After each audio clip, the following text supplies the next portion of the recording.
I dated her for a year. Then a bank check revealed she wasn't who she said she was. I find out her name isn't even real because a bank clerk won't let me deposit the check. That's how this starts. Not with some big revelation or a fight. Just me standing at a Chase branch on a Tuesday morning, holding a $120 check with the wrong name on it and my stomach going cold. Her name, at least the one I thought was hers, is Emily Hart. I've said it for a year. Hid it into my phone. Introduced her to friends that way. But the woman behind the glass looks at the check and says, this ID doesn't match. And I'm staring at the check like maybe I'm the one who wrote the wrong thing. I don't argue. I just walk out and sit in my car. My hands are shaking so bad I drop my keys between the seats. I text her, call me ASAP. It's 9:17 a.m. She usually responds by 9:20. Nothing. I'm 58. I don't date much. My kid's Mason and Lily tell me to try apps. I met her on Bumble. She said she was 52. Divorced. Works remote for some marketing firm in Denver. I didn't check anything deeper than that. I didn't think people lied about names. Age, maybe. Jobs, but not names. 3 days earlier, she asked if she could mail a check to my place because she was switching bank accounts and her mailbox at her apartment was broken. I didn't think anything of it. The check arrived yesterday. Paid to the order of Emily Art Lawson. I figured Hart was maybe her maiden name or something. I texted her a picture. She said, just deposit it, I'll explain later. I didn't push. Now I'm gripping the steering wheel so hard my knuckles hurt. I call her. Straight to voicemail. I sit down till 9:40. Then 10:05. Finally at 10, well, she texts, busy, what's wrong? I type, bank wouldn't take the check, name is different, call me. She leaves me on read. I go home. I live in a single-story ranch outside Columbus, off Refugee Road.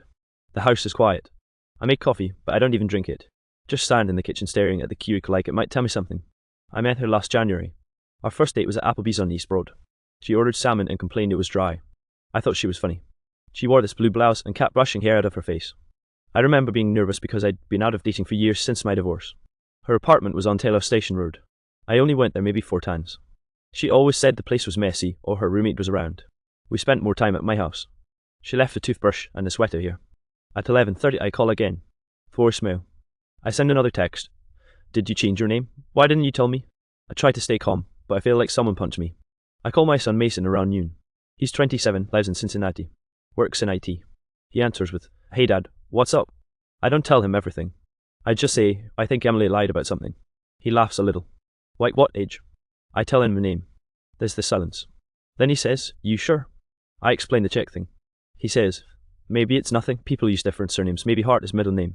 I can tell he doesn't want to think worse. I don't tell Lily yet. She's 24 and sensitive. She'd freak. By 1:0 my chest feels tight. I haven't eaten. I microwave some leftover pasta but toss it after one bite. I keep checking my phone like an idiot. Messages stay blue, no replies. At 2:15 I drive to her apartment. I've only been there a few times, but I know the building. Old brick, 3 floors, crappy parking lot with potholes. Her name isn't on the mailboxes. I never noticed before. I buzz 3B. No ulcer. I almost leave. Then a skinny guy with a Pizza Hut shirt comes out and holds the door. I glance at him and just follow in. Her door is the third on the left. 3B. I knock. Nothing. I knock harder. A woman across the hall cracks her door and stares at me. I nod and pretend I didn't just break some code. I try the knob. Locked. I text, I'm at your door, please answer. No reply. I go downstairs and sit in my car again. My knees hurt. I feel stupid and old and angry and scared all at once. At 3:02 she finally texts, why are you there? No punctuation. I type, because I'm worried. Are you okay? What's your real last name? She doesn't answer. I stay until 3:30, then drive home in traffic. My phone buzzes once at 4:05. It's one word, stop. That's when I realize this isn't some mix-up. Something is seriously wrong. I don't sleep that night. I lie on the couch with the TV on mute. Old Law and Order runs. I keep reading that one-word text, stop. Like I'm some threat. Like I'm the problem. My chest feels tight again. I get up twice to pee even though I barely drank anything. At 6:40 a.m. I make toast and don't eat it. I call her. Straight to voicemail. I try again at 7:05. Then. I text I'm worried, just talk to me. Nothing. At 8:10 I call my buddy Dave. We used to work maintenance together at the school district before I retired. He's 61 and blunt as hell. He answers with, you sound like crap. I tell him the basics. He laughs once, then says, she using you for something. I say I don't think so. He says, then why lie about her name? I don't have an answer. I still have that check in my jacket pocket. I pull it out. Emily Art Lawson. Signed in messy cursive. I Google the name on my phone. Over 20 million results. Worthless. I add Columbus to it. I get a few LinkedIn profiles, some random court records, a Pinterest account from 2012. At 9:30, I finally call Lily. She answers half asleep. Dad, what's wrong? I tell her more than I told Mason. She says you need to stop talking to her. I tell her I can't just switch off a year. She sighs and says she'll call me later.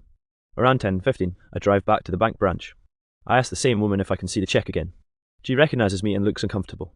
I tell her I'm not trying to cash it, I just want a photocopy. She calls a manager. A guy named Cole comes out. He says he can't give me any info about someone else's account, but he'll make a copy of the check as a courtesy. He prints it and hands me the paper like it's toxic. I thank him and leave. I sit in my car and stare at a signature. It doesn't look like Hart or Lawson. Just loops and lines. I compare it to a birthday card she gave me in May. The signatures don't match. My stomach flips. At 11:00, I text, I'm not trying to hurt you, I just need to know the truth. Delivered. No reply. I try calling from my landline instead of my cell. It rings twice, then goes silent. Not voicemail, just dead air. Then a click.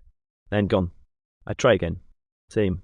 At 12:12, I get a text from a number I don't recognize. Stop contacting her or we'll involve police. Area code 614. I screenshot it and zoom in like that will tell me something. I text back, who's this? No response. I call Mason again. I tell him about the new message. He says, that's not normal, Dad. Maybe she's married or something. I feel stupid I hadn't considered that. Married. That would explain different names. But then why give me one at all? At 1:00, I drive to her place again. I know it's pathetic, but I can't sit home doing nothing. I park in the same spot. I don't go inside. I just watch the door from my car. An Amazon van pulls up at 1:37. A kid in a yellow jacket brings 3 packages inside. At 2:05, a woman comes out with a laundry basket. Not her. Short hair, maybe 30s. I wait. My neck starts hurting from sitting. I drink warm water from a bottle I left in the cup holder days ago. At 2:40, my phone buzzes. It's Mason again. Lily's word, can you please come stay with me for a few days? I tell him no. I'm fine. I'm not fine, but I say it anyway. At 3:00, I finally go up to the door again. I knock slow this time. Nothing. I press my ear to the wall like an idiot. I think I hear movement, maybe a shoe scuff, or maybe just pipes. I leave another note, please talk to me, Tyler. I drive home in silence. No radio. I keep glancing at my phone on the passenger seat. It stays dark. At 4:50, I decide to call her work. She once mentioned the name of the company, Harper and Finch Marketing. I Google it. There's a website. I call the number. A receptionist answers, Harper Finch, this is Dana. I ask for Emily. She asks, last name? I hesitate and say, Hart. She says, no one here by that name. I try Lawson. She says, we don't have that either. I hang up before she can ask questions. My hand shakes so bad I drop the phone on the floor mat. I lean forward and just breathe with my forehead on the steering wheel. At 6:15, Div texts, you should file a report. I don't even know what I'd report. My girlfriend has 2 names. It sounds ridiculous. At 7:00, Lily calls and starts crying. She says she's scared something will happen to me. I tell her I'll be careful. I don't tell her I feel like I'm losing my mind. At 8:30, I sit at the kitchen table with a legal pad and write every detail I remember about her. Dates. Places. Things she said about her family, her job, her past. Some of it that doesn't add up when I see it written down. I cross things out. Start over. At 9:50, I look at the front door expecting her to knock. She doesn't. By 11:00, I finally realize something. I don't even know if Emily is really there. The next morning, I wake up in a recliner with my back screaming. I don't remember falling asleep. It's 5:42 a.m. My mouth tastes like metal. I check my phone before I even stand up. No calls. No texts. I take a shower just to feel warm. I sit on the edge of the tub for a few minutes after the water's off because I'm dizzy. I grip the sink and stare at myself. I look older than 58. My eyes are red. I haven't shaved. I look like someone who got dumped, not someone who maybe dated a stranger. At 7:10, I make oatmeal and throw it away after 2 bites. I try to watch the news, but every noise irritates me. At 7:30, I get an idea. I remember she once paid for dinner with a debit card at Roosters off Hamilton Road. I go through my junk drawer and find the old receipt I'd stuffed in there. The name on the card, E. Lawson. I never noticed at the time. At 8:15, I drive to the DMV on Elm Creek Drive. I don't know what I'm doing exactly. I just figure if I can find a record. I walk in and grab a number. Bone 194. The screen says there on Bone 122. I sit in a plastic chair that hurts my tailbone. Kids are screaming. Some guy next to me coughs non-stop. At 9:05, my phone buzzes. My heart jumps so hard I almost drop it. It's Mason, any updates? I just write back and no. I don't tell him where I am. At 9:40, they call my number. I go up to the counter. A woman with grey braids looks at me over her glasses. I say I'm trying to verify someone's legal name. I think she used a fake one. She says, we can't give out any personal records. I say I'm not looking for her address or anything, just if the name is real. She repeats the same line. I stand there a second too long and she says, sir, I need to call the next person. I walk away. I sit in my car and my hands won't stop shaking. I feel stupid. I call Dave around 10:10 and tell him what I did. He just sighs and says, maybe hire a PI or something. I laugh once because it sounds like a TV show, not my life. At 11:00, I finally call the non-emergency police line. I talk to a dispatcher who sounds bored. I say, I think someone's using a false identity. She asks if there was fraud or money involved. I say no, not really. She says unless there's proof of a crime, there's nothing they can do. She gives me a number for a detective division, but says they won't take it seriously without evidence. At 12:20, Lily shows up at my house unannounced. She still has her scrubs on from her nursing shift. She brings me panner soup and bread. I sit at the table while she watches me eat it. I get halfway through before I push it away. She looks mad and scared. She says, "Why didn't you tell us more sooner?" I tell her I didn't think it was serious. She says, "Dad, someone texted you threat, that's serious." At 1:10, she goes through my phone. She writes down the unknown number that texted. She says she'll ask one of her friends who works at it if they can trace it unofficially. I tell her not to get in trouble. She ignores me. At 2:00, Dave comes by too. He brings coffee and donuts. I don't eat. He keeps asking, "She ever borrow money from you? Ever use your credit cards?" I say no every time. Eventually he says, "Then why lie? There's always a reason." At 3:30, Lily leaves to go sleep before her next shift. Dave stays until 4:15, mostly watching ESPN on mute. When he leaves, the house feels too quiet. At 5:00, I remember something small, her purse. Last month she left it in my car one night after dinner. I had to bring it inside because it was raining and she'd forgotten it. I never looked inside, but I remember it was black leather with gold clasps and heavy. I start tearing the house apart, hoping maybe she left something, receipt, envelope, anything. I check the bathroom drawers, nightstand, coat closet, even under the bed. I find nothing but dust and an old charger. Around 6:30, I drive back to her apartment again like a moth to a damn flame. This time I don't go in. I just sit in the lot. At 7:05, a silver Hyundai pulls up. A woman with dark hair gets out. For 1 second I think it's her. It's not. She glances at me like she recognizes me. Maybe she saw me the other day. At 7:20, someone knocks on my window. I jump so hard my knee hits the steering column. It's the same woman from across the hall who peeped before. She has a grocery bag in her hand. She says, "You the guy looking for Emily?" I swallow and nod. She says she hasn't been here in over a week. She moved out at night, took everything. I ask, "Emily Hart?" The woman frowns. That's not the name she gave us. My ears ring. I ask, "What name?" The woman shakes her bag and says, "You should leave, people got curious." Then she turns and goes inside. I sit there until it gets dark. I drive home in the dark without turning the radio on. The road feels longer than usual. I keep replaying what that woman said. She hasn't been here in over a week, took everything. That means while I was still texting her goodnight, while she was sending heart emojis, she was already gone. I get inside around 8:30 p.m. and just sit on the edge of the couch. I don't turn on the lights. I stare at the blank TV screen until my eyes burn. At 9:10, Mason calls. I don't answer. He calls again at 9:12. This time I pick up. He sounds panicked. "Lily said you keep going over there. You need to stop, please." I tell him I'm fine. He says I sound drunk. I haven't had a drink in 8 years. At 10:00, I go to the bedroom and pull out a shoebox from the closet. It's where I kept little things of hers, notes, a scarf, movie stabs. I dump everything on the bed. There's a Walgreens receipt from March.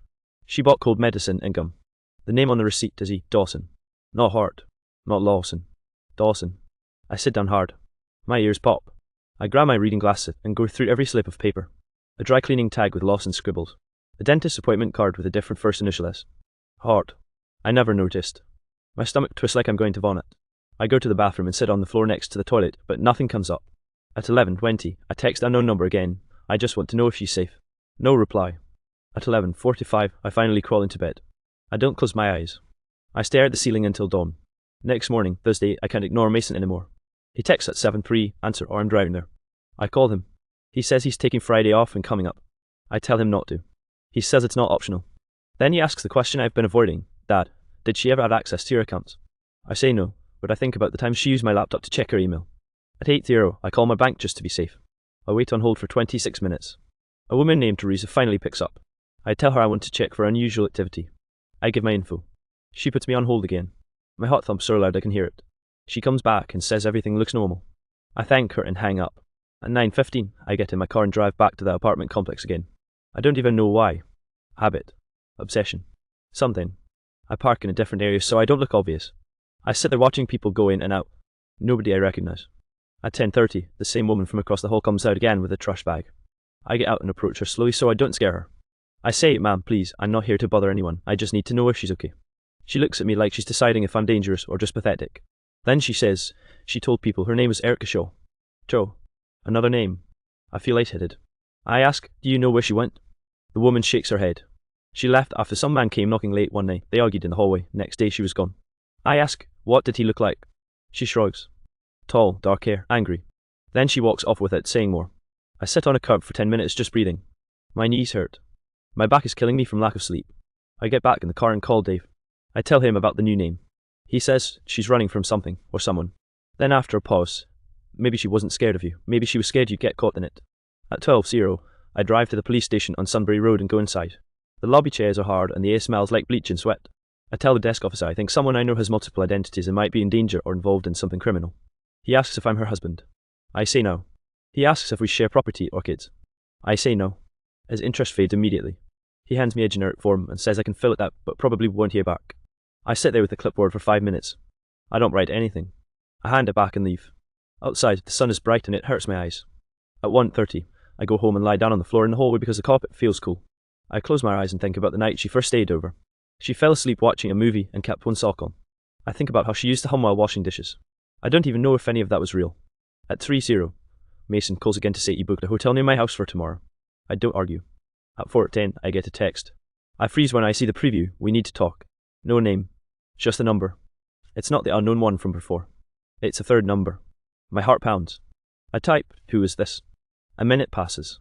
Then, meet me tomorrow, 10 a.m. Eastern Town Centre, outside Starbucks by the fountains. Don't bring anyone. I just stare at the screen. My legs feel numb. I spend the night staring at my phone. I don't sleep. At 4:50 a.m., I finally give in and drink a bottle of water. My hands are shaking so badly I spill half of it. I throw the bottle in the sink and sit on the floor. I've never felt so helpless in my life. By 7:00 a.m., I shower, shave, and put on the only clean button-up I own. It's blue with faint stripes. Nothing fancy. I brush my teeth, swallow a couple of Tums from my stomach, and grab my car keys. Mason is supposed to meet me at Easton, but I don't tell him the exact Starbucks. Traffic is worse than I expected.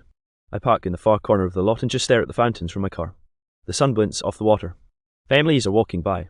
Joggers. College students on scooters. I feel like I'm the only one awake, only me and this strange, messed up story. At 9:50, I see her. Or the woman I think is her. She's wearing jeans, a green jacket, and a baseball cap pulled low. She looks smaller than I imagined. I get out of the car and walk toward her, my stomach tight. My heart is pounding so loud I'm surprised no one can hear it. I stop 10 feet away. She glances up, sees me, and freezes. Then she pulls the cap off and smiles nervously. Tyler, she says softly. I nod. Erica? She flinches at the name. Yes, she whispers. We stand there awkwardly. I try to say something, but my voice cracks. Why all the names? Hart, Lawson, Dawson Shaw. She sighs and looks at the ground. I wasn't ready to tell anyone the truth. I didn't know how. I want to yell, but my throat is dry. I swallow and just nod. We move to a bench near the fountains. I notice her hands are trembling. Mine are too. She tells me her real name is Erica Shaw, 53, been running from an abusive ex who's convinced she owes him money she never did. She's changed jobs, moved apartments, even used fake ID to stay safe. I feel my chest tighten. Relief, fear, confusion all at once. At 10:30, I pull out my phone. I snap a picture of her ID for proof. It feels wrong, but I need something solid. She nods. Then she hands me an envelope. Inside, bank statement showing the Emily checks were real. Legitimate payment she had sent me when she had money under aliases to avoid the act. I feel tears sting my eyes. At 11:15, I walk with her to her car. I notice she seemed tired, always looking over her shoulder. I tell her I don't blame her, but I wish she had told me sooner. She shakes her head. I was scared, she says. You have no idea what it's like to live that way. I drive home slowly, replaying everything. Mason calls twice. I ignore him because I want to process. At home, I check the envelope she gave me. All the checks line up. The names, the dates, even some cancelled credit card receipts. It's all real, but pieced together like a puzzle. By 2:00 p.m., I finally eat something, a sandwich and some apple slices. I sit at the table with the paper spread out. I read a note to myself. Don't trust so blindly again, but maybe don't close your heart either. At 4:30, I call the police again. I explain the story. They finally take it seriously because now I have proof, aliases, checks, ID, and the ex's threats. They give me a case number. I don't expect anything fast, but it feels like a tiny win. Something is finally moving in my favour. By 6:00, Mason stops by. He looks relieved and a little shocked when I explain what happened. I tell him Erica is safe now. He shakes his head. I can't believe you dated someone for a year without knowing their real name. I laugh bitterly. Me neither. He sits with me until sunset. Quiet. We don't argue. Just sit. At 8:00, I check my emails. Erica sent me a message with her real contact info and an explanation for the past year. I respond, thank you for trusting me now. It feels awkward but honest. At 9:30, I make tea. I sit on the porch with a blanket and look at the streetlights flicker. I feel exhausted, mentally and physically, but I also feel a strange calm. Not everything is perfect. Nothing is wrapped in a neat bow. But at least there's clarity now. That counts for something. By 11:00, I fall asleep on the couch again. The TV is off. Silence. I don't dream. I don't need to. I feel like I survived a storm, even if the clouds haven't fully cleared. And that's enough for now. The next morning, I wake up on the couch at 7:12 a.m., tangled in a blanket. My back aches, my knees hurt, and my hands still tremble a little. But there's coffee waiting in the Keurig, and for the first time in days, I drink it without spilling. It's a small victory, but it can't. I call Erica around 8:00. She answers, her voice quiet. We talk about mundane things first, the weather, her new apartment in the northern suburbs, how the coffee at the Starbucks near Easton tastes awful. I can hear her cat meowing in the background. It feels normal, and that's strange after the past week. By 9:30, I start sorting through the pile of papers she gave me. Checks, receipts, bank statements all organised in neat piles on the kitchen table. I make copies of everything and store the originals in a folder labelled Erica Shawproof. The task feels boring, tedious, but it also feels like reclaiming control. I label the envelopes by date, check numbers, and the alias she used. At least now, if anyone questions me, I have evidence. Around 11:00, Mason shows up. He's got a pizza box and 2 sodas. I almost laugh. It's ridiculous to feel comforted by pizza, but they do. He sits across from me while I organise the papers. We don't talk about the drama too much. He occasionally asks a clarifying question and I answer. That's enough. We're not heroes. Just 2 people surviving a mess. At 1:00 p.m, I go to the post office. I have to mail some checks back, some letters I promised to send, even a notarized form for the bank. The line is long. People complain. A toddler cries.